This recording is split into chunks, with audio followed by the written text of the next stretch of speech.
Assalamualaikum warahmatullahi wabarakatuh. Nah, perkenalkan saya Farhan Ramadan, mahasiswa program studi bimbingan dan konseling Universitas Negeri Makassar. Dalam video pembelajaran ini, saya akan membahas salah satu teknik dalam konseling behavioristik yang sangat relevan dan sering diterapkan di lingkungan sekolah, yaitu teknik behavior kontrak atau yang dikenal dengan kontrak perilaku. Nah, video ini bertujuan untuk menjelaskan penerapan teknik behavior kontrak berdasarkan analisis kasus nyata seorang siswa yang kita beri nama inisial MRF. Melalui pendekatan test method, kita tidak hanya akan memahami teori, tetapi juga melihat bagaimana teknik ini diterapkan secara praktis dalam sesi konseling. Nah, ada 8 bagian utama yang akan kita bahas bersama, mulai dari konsep dasar, penyajian kasus, analisis perilaku, pemetaan teknik, simulasi mini konseling, refleksi akademik, dan penutup. Nah, yuk kita mulai. Kita mulai di bagian pertama, itu pengantar konsep. Nah, sebelum masuk ke kasus, mari kita pahami dulu apa itu behavior kontrak. Nah, behavior kontrak adalah perjanjian tertulis yang disusun secara sukarela antara konselor dan konseling. Nah, kontrak ini dapat melibatkan pihak ketiga seperti orang tua atau guru, dan secara eksplisit menetapkan 3 hal utama. Nah, yang pertama itu target perilaku. Nah, target perilaku spesifik yang ingin dicapai atau dihentikan. Nah, yang kedua itu konsekuensi positif atau reward jika target berhasil dicapai. Nah, di bagian ketiga yaitu konsekuensi. Nah, konsekuensi negatif atau punishment jika target tidak tercapai. Nah, adapun prinsip behavioristik yang melandasi. Nah, teknik ini berakar pada teori operant condition dari B.F. Skinner yang menyatakan bahwa perilaku dibentuk dan dipertahankan oleh konsekuensi dalam behavior kontrak. Nah, kita manfaatkan positif reinforcement atau reward diberikan ketika target perilaku tercapai.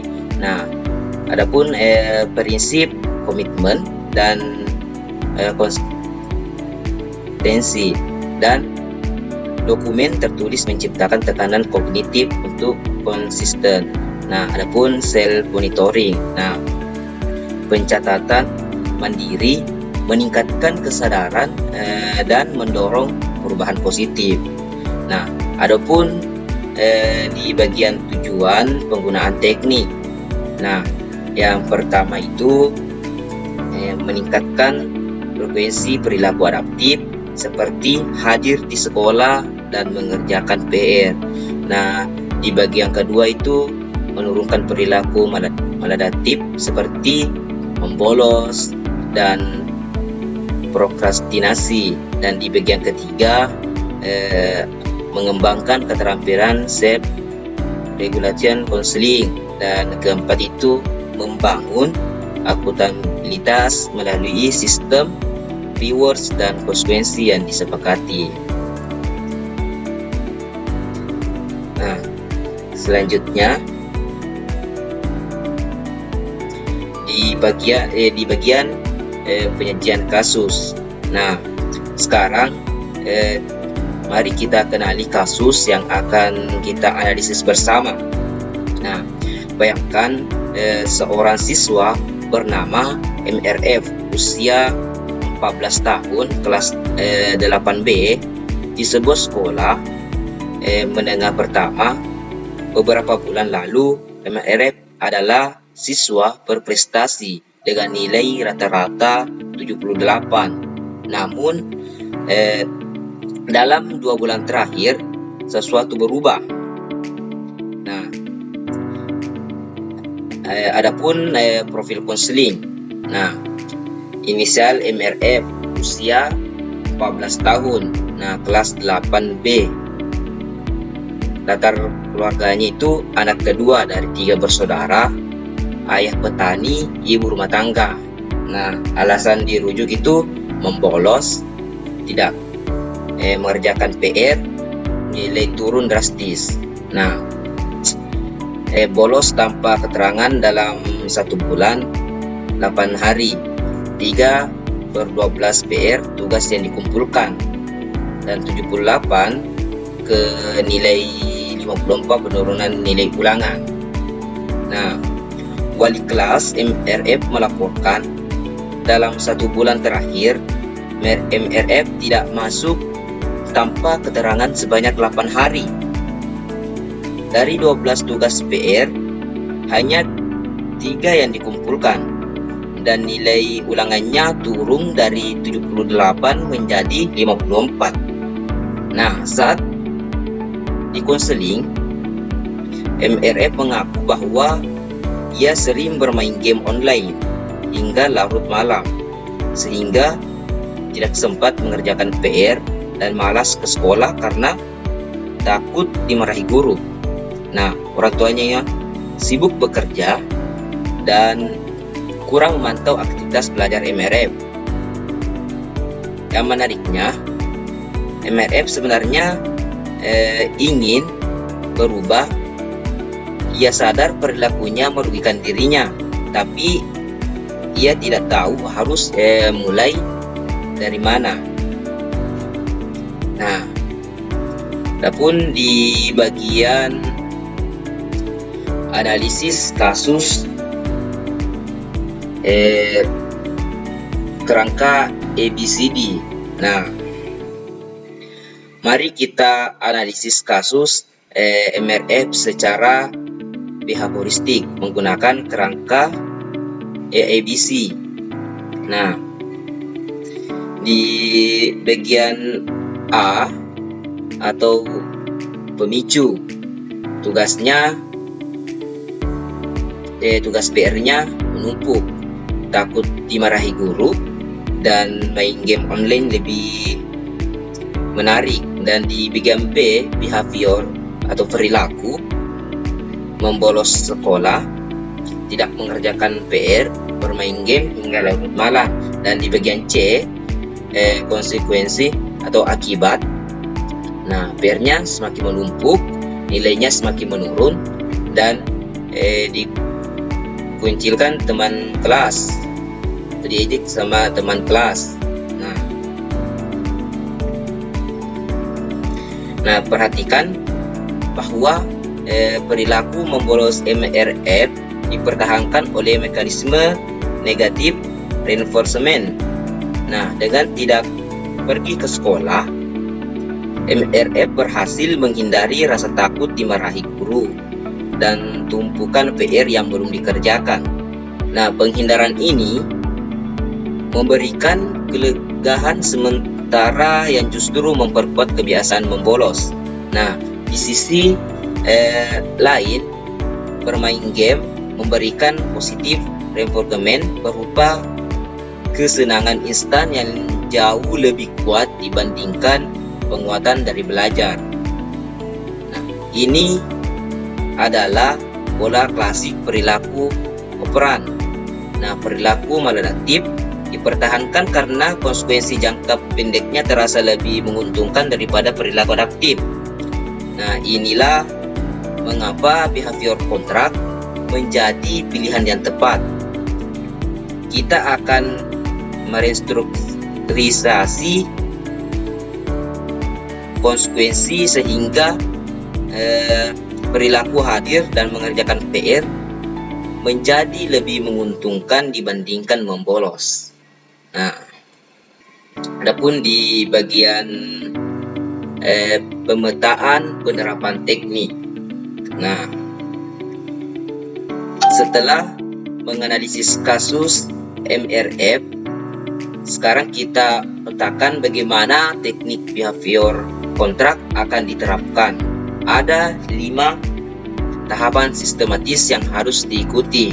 Nah, yang pertama itu asesmen awal. Nah, asesmen awal itu konselor harus mengumpulkan data baseline dalam 4 minggu terakhir. MRF hadir 8 sampai 20 hari dan mengumpulkan 3 sampai 12 PR. Nah, konselor membangun rapor menggunakan teknik empati dan active listening. Nah, di bagian kedua itu negosiasi kontrak. Nah, konselor dan MRF bersama-sama menetapkan target perilaku, jenis rewards, konsekuensi, dan prosedur monitoring. Nah, proses ini bersifat kolaboratif. MRF harus merasa memiliki kontraknya.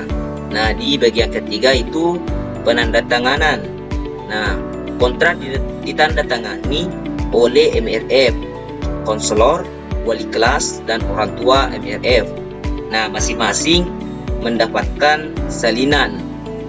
Penandatanganan menciptakan komitmen formal yang meningkatkan akuntabilitas. Nah, di bagian keempat itu implementasi dan monitoring. Nah, di bagian ini konseling mencatat perilakunya. Konselor melakukan check-in mingguan. Nah, wali kelas mencatat kehadiran, orang tua memverifikasi pengerjaan PR setiap malam. Nah, di bagian kelima itu ada evaluasi dan terminasi. Nah, di bagian ini atau di bagian di akhir periode, konselor dan MRF mengevaluasi pencapaian berdasarkan data monitoring dan membandingkan dengan baseline atau reward diberikan sesuai tingkat pencapaian. Nah, adapun di bagian isi kontrak perilaku MRF, nah target minggu 1 minggu sampai 2 minggu. Nah, MRF hadir minimal 4 dari 5 hari sekolah per minggu. Nah, mengumpulkan minimal 80% PR. Nah, di target minggu 3 sampai 4. Nah, hadir penuh 5 dari 5 hari. Nah, mengumpulkan 100% PR dan batasi game maksimal 1 jam setelah PR selesai. Nah, di bagian rewards. Nah, rewards MRF diperbolehkan memilih satu aktivitas rekreasi bersama ayah di akhir pekan disepakati oleh orang tua. Nah, di bagian konsekuensi, jika target tidak tercapai, berikan tugas remedial tambahan dan waktu game dibatasi selama 30 menit per hari. Nah, di bagian monitoring, wali kelas itu harus mencatat kehadiran. Orang tua itu harus memverifikasi PR setiap malam, dan MRF mengisi lembar self monitoring harian. Nah, lanjut di bagian mini ilustrasi sesi negosiasi. Nah, berikut ini adalah ilustrasi singkat bagaimana seorang konselor memimpin proses negosiasi kontrak dengan MRF. Perhatikan bagaimana konselor menggunakan pertanyaan terbuka, mendengarkan aktif, dan memastikan bahwa MRF merasa memiliki kontraknya sendiri. Nah, ada pun simulasi dialog. Nah, di sesi negosiasi, nah konselor itu harus mengatakan MRF dari percakapan kita tadi, kamu bilang kamu mau berubah. Nah, boleh kamu ceritakan menurut kamu sendiri apa yang paling ingin kamu ubah duluan? Nah, MRF menjawab, saya pengen masuk sekolah tiap hari Pak, tapi saya takut langsung susah karena PR saya masih banyak yang belum beres. Nah, konselor menjawab, bagus sekali, kamu sudah punya kesadaran yang kuat. Nah, daripada langsung target penuh, gimana kalau kita mulai dari yang lebih terasa aman untukmu? Misalnya, minggu pertama kita targetkan hadir 4 dari 5 hari dulu. Nah, yang 1 hari itu boleh jadi hari penyesuaian. Bagaimana menurutmu? Nah, MRF menjawab, oh kayak gitu bisa ya Pak? Itu lebih masuk akal buat saya. Saya rasa bisa coba. Nah, konselor menjawab, bagus. Sekarang soal rewardnya, kalau kamu berhasil capai target ini, kamu dikasih hadiah yang paling berat buat kamu. Nah, MRF menjawab, saya pengen main futsal bareng Bapak di hari pekan, udah lama nggak main bareng. Nah, konselor menjawab, wah itu hadiah yang sangat berarti ya. Nanti kita ajak ayahmu juga untuk menyempati ini. Nah, kamu setuju kalau kita tulis ini dalam kontrak dan kita tanda tangani bersama? Nah, MR menjawab, setuju Pak, saya siap. Nah, adapun di bagian refleksi akademik. Nah, kita sebagai calon konselor, nah kita tidak hanya perlu tahu cara menggunakan teknik, tetapi juga harus mampu menilainya secara kritis. Nah, mari kita refleksi teknik behavior kontrak untuk kasus MRF. Nah, kelebihan untuk kasus MRF itu, nah yang pertama itu perilaku target terukur, kehadiran dan PR dapat dicatat objektif. Nah, di bagian kedua, MRF itu sudah termotivasi berubah. Nah, persyaratan utamanya terpenuhi. Nah, di bagian ketiga yaitu target bertahap atau saving, mengurangi risiko kegagalan awal. Nah, di bagian keempat itu melibatkan orang tua dan wali kelas, memperluas jaringan dukungan. Nah, adapun di bagian keterbatasan dan perhatian. Nah, yang pertama yaitu risiko ketergantungan rewards extrinsic. Jika reward jadi satu-satunya motivator.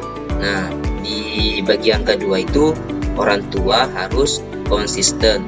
Jika monitoring tidak terjaga, efektivitas berkurang. Nah, di bagian ketiga itu perlu untuk orang tua sebelum intervensi dimulai. Nah, adapun hal yang perlu diperhatikan konselor. Nah, hal yang paling penting untuk diingat, behavior kontrak bukanlah sekedar membuat dokumen dan ditandatangani. Keberhasilan sangat bergantungan pada kualitas hubungan terapeutik.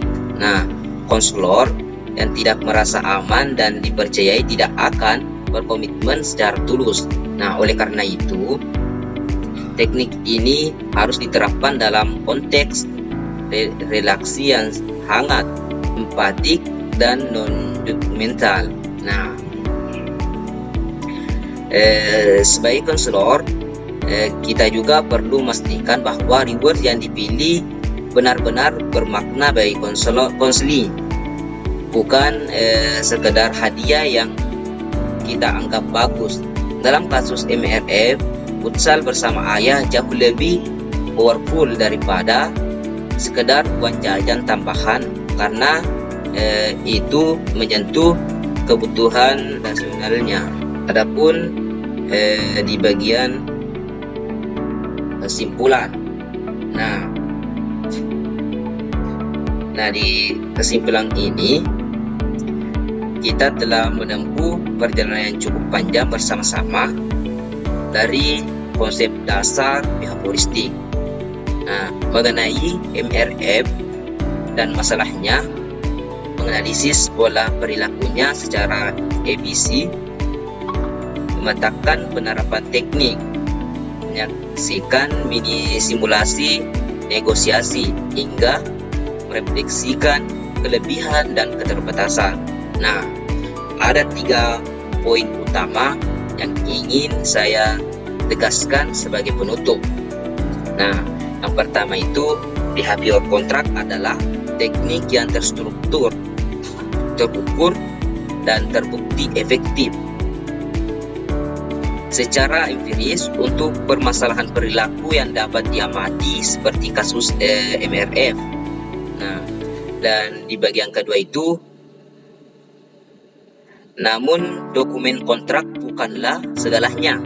Esensi dari teknik ini adalah proses negosiasi kolaboratif yang membuat konseling merasa dimiliki oleh kontraknya sendiri. Di bagian ketiga itu, seorang konselor yang baik bukan hanya yang menguasai prosedur teknis, tetapi yang mampu mengintegrasikan teknik dengan kepekaan relasional dan empati yang tulus. Seperti yang dikatakan dalam modul, teknik behavior kontrak hanya akan efektif di tangan konselor yang memiliki pemahaman teori yang kuat. Kepekaan terhadap kebutuhan unik setiap konseling dan komitmen untuk terus belajar dan berkembang. Demikian video pembelajaran ini. Semoga bermanfaat untuk kita semua sebagai calon mahasiswa BK. Terima kasih atas kesempatannya. Lebih kurangnya mohon dimaafkan. Wabillahi taufiq wal hidayah. Assalamualaikum warahmatullahi wabarakatuh.